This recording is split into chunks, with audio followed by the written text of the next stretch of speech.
मेरा नाम आरुषि है। ये कहानी मेरी बेटी आदित्य और उसकी जिंदगी पर है। मैं बिजनौर के एक छोटे से कस्बे की रहने वाली हूँ। जब मैं विधवा हुई तो मेरे माँ बाप ने मेरी दूसरी शादी कर दी।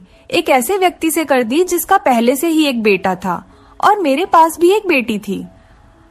अब मेरा बेटा और बेटी एक ही कमरे में सोते थे, मगर सुबह उठते ही मेरी बेटी बेड की चादर दिन प्रतिदिन चेंज कर देती, फिर मुझसे छुप छुप कर पुरानी चादर धोती और खुद नहाने चली जाती।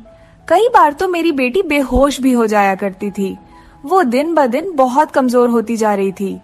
एक दिन सुबह उठकर मैं जल्दी से बेटी के कमरे में चली गई, मैं श्रेप, मगर आगे का माहौल देखकर मैं शर्म से पानी पानी हो गई। दिल से एक यही बात निकली कि भगवान ऐसा मंजर कभी किसी माँ को न दिखाए, क्योंकि वहाँ मेरी बेटी और बेटा आडिडे। अब कहानी पूरा सुनिए। मैं शादी के 2 साल बाद ही मैं विधवा हो गई थी। उस वक्त मेरी उम्र 18 साल थी, क्योंकि मेरे माँ बाप ने मेरी शादी 16 साल की उम्र में ही कर दी थी। मैं अपने माँ बाप की इकलौती बेटी थी, मगर मुझे ऐसा लगता था मैं उन पर एक बहुत बड़ा बोझ हूँ, मानो जैसे कि मैं उनकी बेटी ही नहीं थी। मेरे पैदा होने के बाद ही मेरी माँ कोई खुशी नहीं देख पाई थी और मेरे पिता, उनको तो बेटे की बहुत चाहत थी, इसलिए वो मुझे नापसंद करते थे और हमेशा ही मुझसे अलग रहते थे।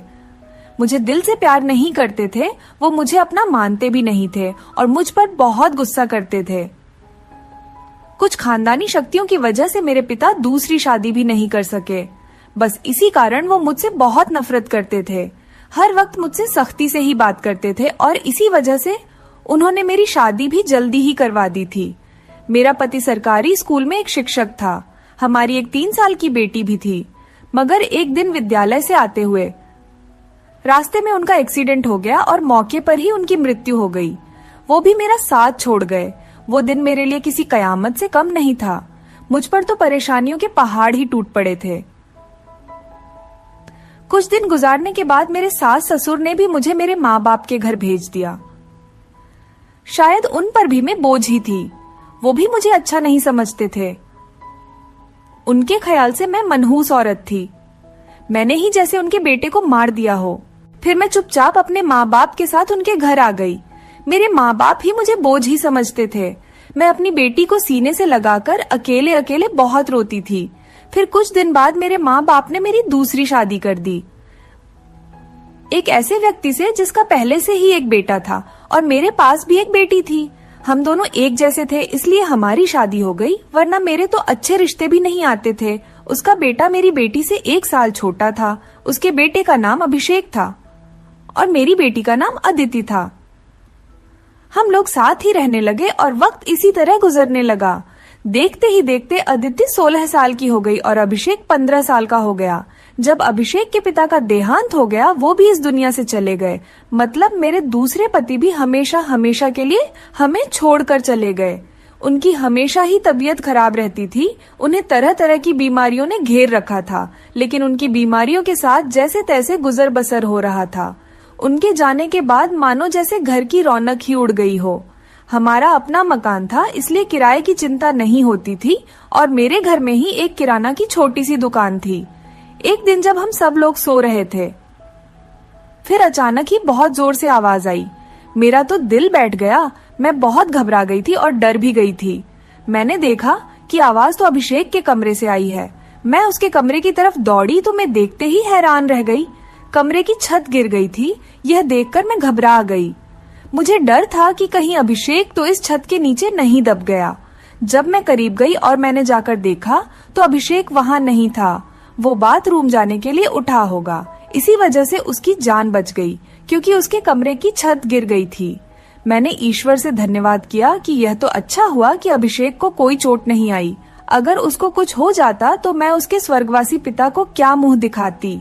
लेकिन अब हमारे पास इतने पैसे नहीं थे कि हम उस छत को दोबारा डलवा सकते।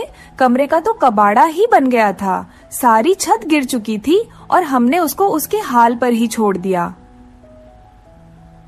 उसके बाद मैंने अपने लिए अपना बिस्तर रसोई में ही डाल दिया और कमरे में दोनों बच्चों को सोने के लिए कहा, क्योंकि बाहर तो बहुत ज्यादा सर्दी थी और बाहर कोई सो भी नहीं सकता था और कमरे में एक बेड और एक चारपाई ही थी।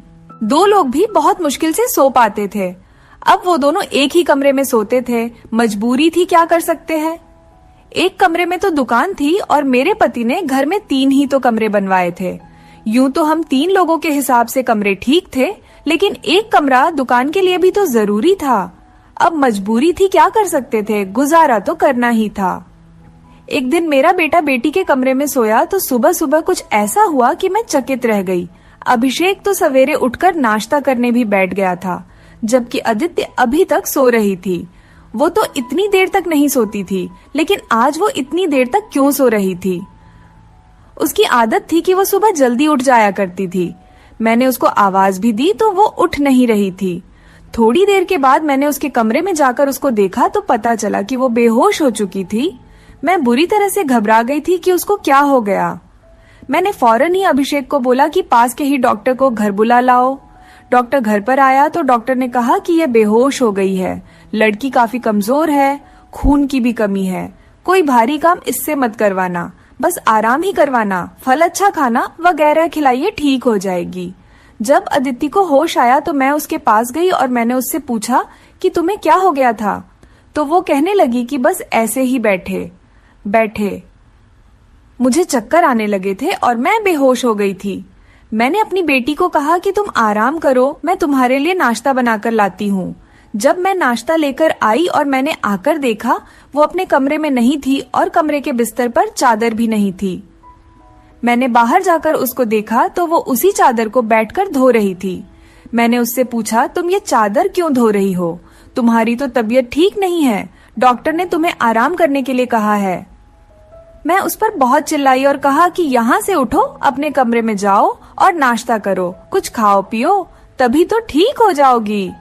उसने कहा, नहीं, मुझे ये चादर जरूर धोनी है, बिस्तर पर बिछाने के लिए हमारे घर में एक ही तो चादर है। मैंने कहा कि अचानक से ये चादर धोने का भूत तुम्हारे सर पर क्यों सवार हो गया है? इतनी तो चादर गंदी नहीं थी जो तुम उसको धोने के लिए बैठ गई। छोड़ दो इसे, मैं खुद इस चादर को धो दूंगी, उठो। यहाँ से उसने मेरी बात नहीं मानी और चादर को छत पर सुखाने के लिए चली गई। उसके बाद ही उसने नाश्ता किया। फिर थोड़ी देर के लिए वो सो गई और अभिषेक भी काम पर जा चुका था। उसको सिर्फ मैंने हाई स्कूल तक ही पढ़ाई करवाई थी और वो एक कपड़े की दुकान पर काम करता था। वह बहुत ही मेहनती था। घर वाली दुकान तो मैं खुद ही चला लिया करती थी। वैसे भी उस दुकान में ज्यादातर बच्चे ही आते थे। दिन इसी तरह से गुजर गया। उस दिन अभिषेक ने मुझसे कहा, आज मैं खाना खाकर आया हूँ। वो देर से आया था और अदिति भी पहले से ही कमरे में सो चुकी थी। वो भी जाकर कमरे में सो गया। मैंने भी रसोई में अपनी चारपाई डाल रखी थी। जगह बदलने की वजह से मुझे नींद नहीं आ रही थी। मैं अपने पति को याद ही कर रही थी। दूसरा पति मेरा बहुत अच्छा था, मेरा बहुत ख्याल रखता था। उसने कभी भी मुझे पहली शादी का ताना नहीं दिया था और मेरी बेटी को वो हमेशा अपनी ही बेटी समझता था। और मैंने भी अभिषेक को कभी नहीं बताया था कि वो मेरा सौतेला बेटा है। उसने भी मुझसे अपने हिस्से का प्यार ले लिया था। वो मुझे सगी माँ से भी ज्यादा प्यार करता था और मेरा कहना भी मानता था। वो उस घर में अकेला ही मर्द था। वो हमारा इकलौता ही सहारा था, वरना हम 2 औरतें कहाँ जाती। काम भी अच्छे तरीके से कर रहा था। मैंने उसे कहा भी था कि वो आगे की पढ़ाई प्राइवेट पढ़ ले, क्योंकि अगर उसके पास कोई अच्छी डिग्री होगी तो नौकरी भी अच्छी मिल जाएगी। वो मेरी बात मान लेता था। सुबह सुबह फिर से कुछ ऐसा हुआ कि मैं हैरान रह गई। अदिति फिर से बेहोश हो चुकी थी और इस बार तो उसकी शक्ल देखकर लग रहा था जैसे उसके जिस्म का सारा खून ही खींच लिया गया हो। वो बिल्कुल पीली पड़ गई थी। फिर मैंने डॉक्टर को बुलवाया। डॉक्टर ने वही बात कही कि मैंने आराम करने को कहा था। इसको खाने में क्या खिलाया था आपने? मैंने उनको सारी बात बताई। मैंने कहा कि वही दाल सब्जी खिलाई थी और फल भी खिलाए थे। पूरा दिन कोई काम भी नहीं करवाया था। तो डॉक्टर ने कहा कि दोबारा से कैसे इतनी कमजोरी हो गई, आप इस बात को सीरियस लीजिए, नहीं तो आपकी बेटी की जान को खतरा हो सकता है। क्योंकि इस तरह से अचानक बेहोश हो जाना और कई घंटों तक बेहोश रहना कोई मामूली बात नहीं। डॉक्टर ने सख्ती से सारी बात बताई और कुछ देर बाद वो चले गए। फिर जब आदित्य होश आया तो मैंने उससे कहा कि तुमने फिर से अब कोई काम किया तो मुझसे बुरा कोई नहीं होगा, लेकिन थोड़ी देर बाद जब मैं उसके कमरे में दोबारा गई तो मैं यह देखकर हैरान हो गई कि वो क्या कर रही है। वो तो फिर से बेड की चादर को धो रही थी। इस बार मैं उसे दूर से देख रही थी, क्योंकि जो भी वो कर रही थी वह सब कुछ मामूली नहीं था। वो बेहोशी से उठकर चादर को धोना शुरू कर देती थी। यह सब क्या हो रहा था? वो ये सब क्यों कर रही थी? जब से मेरे बेटे ने उसके कमरे में सोना शुरू किया था तभी से वो ऐसा कर रही थी, और बेहोश भी तभी से हो रही थी। अभिषेक उसके लिए था तो सौतेला भाई, लेकिन बचपन से दोनों एक साथ ही पले बड़े हैं। उन दोनों में तो सगे भाई बहनों जैसी मोहब्बत थी। फिर ऐसा क्या हो रहा था? मेरी बेटी की तबीयत दिन भर दिन क्यों खराब होती जा रही थी? मैं रोती और सोचती रहती कि यह सब कुछ क्या हो रहा है। एक औरत कमजोर तब होती है जब वो बच्चे पैदा करती है तो उसके अंदर बिल्कुल भी ताकत नहीं रहती, लेकिन जवान लड़कियों यूं बेहोश होने लगे। यह तो कोई नॉर्मल बात नहीं थी। दूसरे ही दिन उसने चादर धोकर छत पर सुखाई। वो आसपास भी उसे ही देख रही थी कि जैसे मैंने उसे देखा तो नहीं है। मैं रसोई की खिड़की से ये सब कुछ देख रही थी। मैंने भी उसको ऐसा एहसास नहीं होने दिया जैसे मैं उसको देख रही हूँ। लेकिन मेरी बेटी क्या कर रही थी? वो फिर से बिस्तर पर आकर लेट गई और उसने अपने ऊपर वाली चादर को ओढ़ लिया ताकि मुझे कुछ पता न चले। नीचे वाली चादर है या नहीं ये मुझे नहीं पता था। मैंने उसको नाश्ता करवाया और दवाई दी। दुकान अच्छी नहीं चल रही थी। हमारी दुकान पर कोई बड़ा ग्राहक नहीं आता था। सिर्फ बच्चे ही गोलियां और टॉफियां लेने आते थे जो 5 रुपए देकर चले जाते। इसी तरह से तो काम नहीं चलने वाला था। मैं बहुत परेशान थी, लेकिन यह बात मैंने अपने बच्चों को कभी नहीं बताई। अभिषेक को भी कुछ नहीं बताया क्योंकि वो पहले से ही नौकरी कर रहा था। अब अगर ऐसे में ये बात बता देती तो वो और भी ज्यादा परेशान हो जाता। लेकिन मैं खुद बहुत परेशान हो गई थी। ऊपर से डॉक्टर ने कहा था बेटी को अच्छी चीजें खिलाओ, लेकिन घर में तो दाल रोटी के भी पूरे पैसे नहीं हो रहे थे। घर का खर्चा करना बहुत मुश्किल हो रहा था। लेकिन एक दिन कुछ बहुत ही अजीब हुआ। मैंने अपने बेटे अभिषेक और आदित्य को कुछ ऐसी बातें करते हुए सुना जिनकी मुझे बिल्कुल भी समझ नहीं आई। मेरे बेटे ने कहा, ये तुमने तो अभी से ही अपनी तबीयत खराब कर ली है, इस तरह तो नहीं चलेगा। अगर तुम्हें इतनी परेशानी हो रही है तो फिर हम ये सब नहीं कर सकते। मेरी बेटी ने कहा कि नहीं, मुझे यह काम करना है। इसी तरह के मौके बार बार नहीं मिलते हैं और मुझे क्या पता था कि मेरे साथ ये सब कुछ हो जाएगा। मुझे तो पता ही नहीं था कि मेरे अंदर इतनी भी ताकत नहीं है। मेरे बेटे ने कहा कि अब तो तुम्हें पता है ना, मैं तुम्हारी जिंदगी को दांव पर नहीं लगा सकता। तो मेरी बेटी का कहना था कि नहीं, सिर्फ 2-4 हफ्तों की बात है, उसके बाद ये मौका नहीं मिलेगा। ये सब क्या हो रहा था? मुझे कुछ समझ नहीं आ रहा था। ये दोनों क्या बातें कर रहे हैं? एक दिन तो मैंने कुछ ऐसा देखा जिसको देखकर मैं दंग रह गई। सुबह सुबह ही मेरी बेटी ने चादर को फिर से धोकर छत पर सुखा दिया और वो एक तरफ खड़ी होकर उलटी कर रही थी। मैंने कहा कि क्या हो गया है तुम्हें? वो घबरा गई और कहने लगी कि अचानक से मेरा दिल खराब हो गया। मैंने कहा, क्या मतलब है इस बात का कि दिल खराब हो गया? तुम्हारा क्या खा रही हो तुम ऐसा, और चादर को बार बार क्यों धोती हो? क्या छुपा रही हो मुझसे? अगर मुझे पता चला कि तुमने कोई ऐसी वैसी हरकत की है जिससे मेरी और तुम्हारे बाप की इज्जत दांव पर लग गई तो मैं तुम्हें कभी माफ नहीं करूंगी। मेरी बेटी हैरान हो गई। उसने कहा, माँ आप किस तरह की बातें कर रही हैं? ऐसा कुछ नहीं है जैसा आप सोच रही हैं। लगता है आज आपने कोई फिल्म देखी है या किसी ने आपके कान मेरे खिलाफ भर दिए हैं जो आप इस तरह की बातें कर रही हैं। मैं ऐसा क्यों करूंगी? और अगर मैंने इस चादर को धो दिया है तो क्या हो गया? चादर गंदी हो गई थी, बस इसीलिए धो दिया। आपको तो पता है कि कई दिन से मेरी तबीयत खराब है, तो दवाई खाने की वजह से मेरे पेट में भी खराबी हो रही है। अगर मुझे उल्टी आ गई तो इसका और कोई मतलब नहीं है। मेरी बेटी मुझसे इस तरह से बात कर रही थी। मैंने उसके मुंह पर थप्पड़ दे मारा और वो जमीन पर गिर गई। तभी अचानक अभिषेक भी आ गया। उसने कहा कि माँ आप ये क्या कर रही हैं? आपने इस पर हाथ क्यों उठाया? तो मैंने उससे कहा, हाँ मैंने इसको मारा है, इस पर हाथ उठाया है। ऐसा तो मुझे बहुत पहले ही करना चाहिए था, लेकिन अभी मैं पूरी तरह से बात की तह तक नहीं पहुंची हूँ। जिस दिन मुझे पता चल गया तुम दोनों के बारे में, उस दिन देखना। अब मुझे खुद पता नहीं था कि मुझे क्या हो गया था। मेरे दिल में जो बात आ रही थी मैं वही बोलती जा रही थी, जो कि मुझे इस तरह नहीं करना चाहिए था। रात को अचानक मेरी आंख खुली और मैंने देखा कि मेरे बच्चों के कमरे की लाइट जल रही थी। उस वक्त वो क्या कर रहे थे? उनको तो इस समय सो जाना चाहिए था और मुझसे तो शाम को कह रहे थे कि आज हम जल्दी सो जाएंगे। मैं जब कमरे के करीब गई तो वो न सिर्फ जाग रहे थे बल्कि बातें भी कर रहे थे। किसी बात पर बहुत ज्यादा खुश हो रहे थे। मेरा बेटा कह रहा था कि तुम बहुत खुशकिस्मत हो। तो बेटी कहने लगी कि हाँ, खुशकिस्मत तो मैं हूँ, लेकिन अभी कल फिर से जब मेरी तबीयत खराब होगी तो माँ मुझे देखकर बहुत परेशान हो जाएंगी। कब तक ऐसा झूठ बोलेंगे बेटा? बोला, बस कुछ दिन और कर लेते हैं, फिर सब कुछ ठीक हो जाएगा। मैं उनकी बातें सुनकर हैरान रह गई। आज मुझसे रहा नहीं गया। मैंने कमरे के दरवाजे को खोलने की कोशिश की तो मैं हैरान रह गई। उन्होंने दरवाजे को अंदर से बंद क्यों किया था? क्या वजह थी दरवाजा अंदर से बंद करने की? वैसे भी अब मौसम बदल रहा था, उनको दरवाजा खोलकर सोना चाहिए था। मैंने दरवाजे पर बार बार दस्तक देना शुरू कर दिया, लेकिन इस तरह से दस्तक देने के बावजूद भी उन लोगों ने दरवाजा खोलने में आधा घंटा लगा दिया। और उसके बाद जब मैंने कमरे में देखा तो उनके अलावा कमरे में कोई भी नहीं था और वो दोनों ऐसी शक्ल बनाकर बैठे थे जैसे नींद से जागे हों। मैंने कहा, इतनी देर में दरवाजा क्यों खोला है? तो कहने लगे, हम सो रहे थे। मैंने कहा कि झूठ नहीं बोला करो, तुम लोग जाग रहे थे और बातें कर रहे थे। उन्होंने कहा कि हम क्यों इस समय जागेंगे और क्यों बातें करेंगे? हमारा कौन सा कल पेपर है जो हम तैयारी करेंगे और जागेंगे? हम लोग तो सो रहे थे। मुझे उन दोनों की हरकतें समझ नहीं आ रही थीं। मेरे पास बोलने के लिए कोई शब्द नहीं थे। मुझे उनकी बातें समझ नहीं आ रही थी क्योंकि वो दोनों तो ऐसे ही बैठे थे जैसे नींद से अभी अभी जागे हों।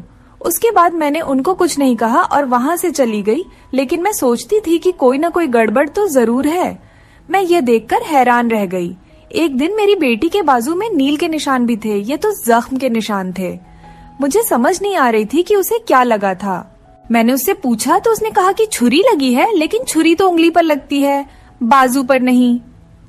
मेरी बेटी कोई ना कोई बात ऐसी है जो मुझसे छुपा रही थी। कभी बेहोश हो जाती थी, कभी उसके शरीर पर अजीब अजीब तरीके के निशान होते थे और कभी उठकर अपने बेड की चादर धोने लग जाती थी और मुझे कमरे में जाने नहीं देती थी। मेरा दिमाग जिस तरफ जा रहा था मैं वैसे ही सोचना नहीं चाहती थी। मेरी गलती थी। मैंने आग और पानी को क्यों एक साथ रखा? मुझे ऐसा नहीं करना चाहिए था। मैंने सोच लिया कि मुझे अब क्या करना है। जवान लड़का और लड़की को मुझे एक साथ एक ही कमरे में नहीं सोने देना चाहिए था। गलती तो मेरी ही थी। मुझे इन सब बातों का ध्यान रखना चाहिए था। अभिषेक था तो अदिति का सौतेला ही भाई। नियत बदलते देर नहीं लगती। जवानी की इस उम्र में बच्चे बुरी संगत में पड़ ही जाते हैं। सगा भाई तो सगा होता है और सौतेला भाई सौतेला। तो फिर मैं कैसे सौतेले भाई बहन को एक साथ एक ही कमरे में सुला रही थी? यह मेरी ही गलती थी। जब हम ही बच्चों पर ध्यान नहीं देंगे, परेशानियां तो पैदा ही होंगी। अच्छी बुरी बातों का ध्यान तो हमें ही रखना होता है। बच्चे तो नादान होते हैं और नादानी में ही बहुत सारी गलतियां कर बैठते हैं। जैसे जैसे विचार मेरे दिमाग में आ रहे थे, अगर ये सारे विचार सही हो गए तो फिर सारा का सारा कसूर मेरा ही होगा। मैंने अपने बेटे और बेटी पर नजर रखी थी। एक दिन मेरा बेटा बेटी को कोई चीज लाकर दे रहा था। मैं छुपकर उनकी बातें सुनने लगी। उसने कहा कि यह तुम्हारी दवाई है, इस परेशानी के लिए यह दवाई ले लो तो सब कुछ ठीक हो जाएगा। उसने मेरी बेटी को छुपाकर वो गोलियां दी। मैं परेशान हो गई कि ये किस चीज की गोलियां उसको दे रहा है। आखिर ऐसी क्या बात है जो परेशानी ये दोनों हल करना चाहते हैं और उसके बारे में मुझे नहीं पता। और ये दवाइयां कुछ अजीब सी क्यों लग रही थीं? मेरी बेटी ने भी वो दवाइयां फौरन से पकड़ ली और उनको अपने दुपट्टे के पल्लू में छुपा लिया। बेटे ने कहा कि रात को सोने से पहले खा लेना, तो फिर अगले दिन तो बेहोश बिल्कुल भी नहीं होगी। और 2-3 दिन तक तो मेरी बेटी वाकई बेहोश नहीं हुई थी, लेकिन उसके बाद शायद उसकी वो गोलियां खत्म हो गईं और एक दिन बाद फिर से मेरी बेटी बेहोश हो गई थी। मेरा बेटा भी घर पर नहीं था, इसलिए मैंने आज फायदा उठाने के बारे में सोचा। मैंने वो चादर बहुत ही होशियारी से बेटी के नीचे से खींच ली और उसको तरीके से तय करके अपने कमरे में ले आई। मुझे खोलकर देखना था कि इस पर ऐसा क्या लगा होता था जिसकी वजह से मेरी बेटी सुबह उठते ही उसे धोना शुरू कर देती थी और यहाँ तक कि अपनी बीमारी का भी ख्याल नहीं करती। जब मैंने चादर को खोलकर देखा तो पहले तो मुझे कुछ नजर नहीं आया, लेकिन जब मैंने ध्यान से देखा तो यह देखकर मैं हैरान रह गई कि उस चादर पर सफेद सफेद बाल थे और पूरी चादर बालों से भरी हुई थी। मुझे समझ नहीं आई ये किस चीज के बाल हैं, क्योंकि ये बाल बिल्कुल सफेद और छोटे छोटे बाल थे। मैं हैरान हो गई, लेकिन मुझे ये बात समझ नहीं आई। मैं सोचती रही कि ये सब कुछ क्या हो रहा है। मैं बेटे और बेटी की हरकतों पर नजर रख रही थी, इसलिए सारा कुछ अपने दिमाग में सोच रही थी, लेकिन मैं किसी नतीजे पर नहीं पहुंची थी। तब तक मेरी बेटी को यह पता चल ही गया कि चादर मैंने देख ली है, तो वो मेरे पास आकर बैठ गई और कुछ अजीब सी घबराई हुई नजर आने लगी। उसके बाद मैंने उससे पूछ लिया कि क्या बात है, क्यों परेशान लग रही हो? तो उसने कहा कि माँ वो चादर कहाँ है? तो मैंने उससे कहा कि वो तो मैंने धोकर डाल दी है। ये कहकर वो मेरे पास से जाने लगी, तो मैंने उसका हाथ पकड़कर उसे रोक लिया और मैंने कहा कि मैं सब कुछ देख चुकी हूँ, उस चादर पर जो भी लगा हुआ था। मुझे बता दो ये सब कुछ क्या है? तुम मुझसे इतने दिनों से क्या छुपा रही हो? मैं बहुत परेशान हो गई हूँ, मेरे दिमाग में बहुत बुरे बुरे विचार आ रहे हैं। वो मेरे पास बैठ गई और फिर मेरी बेटी ने मुझे ऐसी बात बताई कि मेरे कदमों तले से जमीन निकल गई। मेरी बेटी ने मुझे बताया कि माँ जैसा आप समझ रही हैं वैसा बिल्कुल भी नहीं है। दरअसल हमने देख लिया था कि इस घर के हालात अच्छे नहीं चल रहे, घर की दुकान भी नहीं चल रही थी और भैया भी कुछ खास पैसे नहीं कमा रहे थे, लेकिन हमें ऐसा कोई काम नहीं मिल रहा था जो हम लोग कर पाते। फिर भैया के एक दोस्त ने उसको एक काम दिया। दरअसल उसने कुछ बहुत ही नस्ली किस्म के बिल्ली के बच्चे रखे हुए थे, जो कि 3 से 4 की तादाद में थे, लेकिन उनको संभालना उसके बस से बाहर था। इसलिए उसने हमें उन बच्चों को संभालने का काम दिया और उस काम के बहुत सारे पैसे दिए। दरअसल भैया भी पूरा दिन वहीं होते थे, लेकिन रात में भाई को आराम भी करना होता था, इसलिए उन बिल्ली के बच्चों को कमरे में ले आते थे और मैं उनको संभाल लेती थी। उन्हीं के बाल सुबह चादर पर लगे हुए थे, जिसको मैं सुबह को धो देती थी, क्योंकि हमें पता था कि आपको इस तरह की चीजें अच्छी नहीं लगती और हम आपको यह सब कुछ बताना भी नहीं चाहते थे। हम ये सब काम कर रहे हैं और मुझे बाद में पता चला कि मुझे बिल्ली के बच्चों से एलर्जी हो जाती है, जिसकी वजह से मैं सुबह को बेहोश हो जाती थी। भैया ने मुझे जो दवाइयां लाकर दी थी वो भी इसी चीज की थी, ताकि मेरी एलर्जी कम हो जाए। माँ, भैया का वो दोस्त बहुत अमीर है और वो इस काम के हमें बहुत ज्यादा पैसे भी दे रहा था। वो हमें एक दिन के 1000 रुपए दे रहा था और आज उन बच्चों का हमारे घर में आखिरी दिन था, क्योंकि अब वो उन्हें लेकर दूसरे शहर चला गया है और हमने इतने पैसे कमा लिए हैं कि हम उस कमरे की छत भी डलवा सकते हैं और घर का कुछ राशन भी ला सकते हैं। हमें पता है कि आपको पालतू जानवर पसंद नहीं है, इसलिए हमने आपको यह बात नहीं बताई थी, लेकिन आपने तो न जाने हमारे बारे में क्या क्या सोच लिया। हम पर इतना शक किया। आपने हमारे बारे में जो बातें की वो हमारे दिल में तीर की तरह जाकर लगती थी। मैं जानती हूँ कि वो मेरा सौतेला भाई है, लेकिन वो मेरे सगे भाइयों से भी बढ़कर है। उसने हर बार सिर्फ हमारे बारे में ही सोचा है, जबकि देखा जाए तो हम उसके क्या लगते हैं।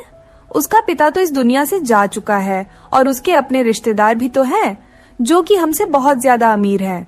वो उनके साथ जाकर भी तो रह सकता है, लेकिन वो फिर भी हमारे साथ रहता है, क्योंकि वो हमें कभी अकेला नहीं छोड़ना चाहता। उसने हमेशा मुझे अपनी सगी बहन ही माना है। उसने कभी मुझसे कोई गलत बात नहीं की और वो हमारा साथ भी देता है, हमारे लिए बहुत कुछ करता है। पूरा दिन वो काम करता था, रात को मैं उसकी मदद करती थी। वो कहता था कि वो रात में भी यह सब कुछ कर लेगा। दिन भर तो वो बेचारा मेहनत करता था, इसलिए मैंने उससे कहा कि रात को तुम आराम किया करो, बच्चों को मैं देख लूंगी, इसलिए मैं उसकी मदद कर रही थी। मुझे यह सुनकर बहुत ही ज्यादा अफसोस हुआ और मुझे खुद पर बहुत गुस्सा भी आ रहा था।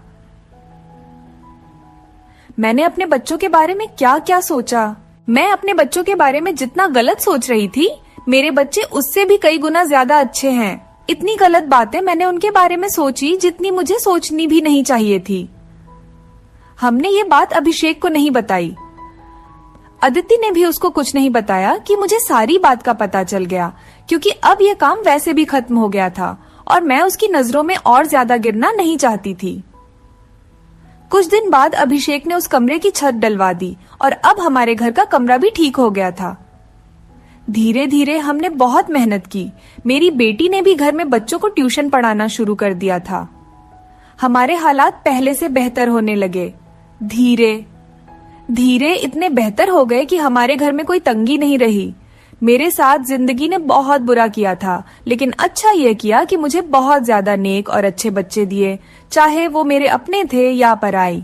ईश्वर की कृपा से मेरे दोनों बच्चे बहुत ही मेहनती हैं और इस बात को समझते हैं कि अभी उनकी मेहनत के दिन हैं। हाथ पर हाथ रखकर नहीं बैठ सकते, क्योंकि उनके सर पर पिता का साया नहीं था और मैं भी कुछ खास कर नहीं सकती थी। इस बात का उनको एहसास था और यह एक बहुत बड़ी बात है। ईश्वर की कृपा है कि अब सब कुछ ठीक हो गया। ऊपर वाले का लाख लाख शुक्र हुआ। जैसा मैं सोच रही थी वैसा कुछ नहीं हुआ, लेकिन ऐसा हो भी सकता था। अगर ऐसा होता तो मैं कहाँ जाती। बस आखिर में इतना कहना चाहूंगी, जो ऊपर वाला चाहता है होता वही है। मेरे बच्चे बहुत समझदार हैं और उनके दिल में कोई ऐसी बात नहीं है, लेकिन फिर भी मैं ऐसी माँ को नसीहत करूंगी, बच्चों के साथ के इस मामले में थोड़ी एहतियात जरूर करें और वो गलती न करें जो मैंने अपने बच्चों के साथ की है। मुझे दोनों को एक कमरे में नहीं रखना चाहिए था, क्योंकि जो न हुआ और वो हो भी सकता था, और अगर वो हो जाता तो सब कुछ खत्म हो जाता। मेरे बच्चे तो समझदार थे, शायद मेरे साथ इसलिए ऐसा नहीं हुआ। अपने बच्चों का ध्यान रखें, उनकी जिंदगी पर भी ध्यान रखें और वो कब क्या कर रहे हैं इस बारे में पूरी जानकारी रखें, और बच्चों पर प्यार करने के साथ साथ थोड़ी सख्ती भी रखें, और वो क्या गलती कर रहे हैं क्या नहीं, इन सब बातों के बारे में उनसे जानकारी लेते रहें और इस बात का ध्यान रखें। जब बच्चे जवान हो जाएं तो उनका बिस्तर अलग कर देना चाहिए। आपसे भी यही सब कहूंगी कि अपने बच्चों का ध्यान रखें। दोस्तों, उम्मीद करती हूँ आपको हमारी कहानी पसंद आई होगी। कहानी पसंद आई है तो वीडियो को लाइक करें, चैनल पर नए हैं तो चैनल को सब्सक्राइब करें और हाँ, नोटिफिकेशन बेल को जरूर दबाएं ताकि अगली अपडेट सबसे पहले आपको मिले। धन्यवाद। वीडियो देखने के लिए एक लाइक जरूर कर दीजिए। यहाँ तक देख लिए है तो